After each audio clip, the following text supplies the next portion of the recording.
Sportsman spirit, त्यातनं आपल्याला काय आयुष्यात आपण काय आयुष्यात शिकतो की एक प्रकारची मैत्रीत्वाचं बांधिलकी आपण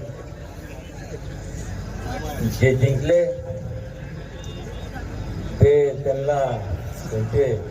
त्यांचं कौतुक करतो आणि जे हारले त्यांनी सुद्धा परिश्रम जर घेतले तर पुढच्या वेळेस हे सगळं त्यांना सुद्धा तुम्ही हरू शकता अशी जिद्द पुराशी बाळगली पाहिजे. एक इंग्लिशमध्ये म्हण आहे, failure is a stepping stone to success. म्हणजे अपयश त्याला तुम्ही हे करू नका, पुढच्या वेळेस बघू. आपण म्हणतो ना बघून घेऊ, त्या भाषेतच बघायचं. आज जिंकलाय ना, बघू पुढच्या वेळेस. आणि जो जिंकलाय ते पण म्हणतात तू ये, तुला बघतोच. अशा प्रकारचे स्पोर्ट्समॅन स्पिरिट पाहिजे. आणि फार बोलण्यापेक्षा तुम्हाला फार बोल करतोय मला माहित आहे, पण ऐकण्याच्या मानसिकतेत नाही आहे.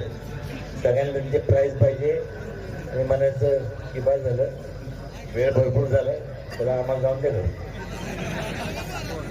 ते काय, पण याच ठिकाणी मी विचार करतो येताना की समजा एक लावणी असते,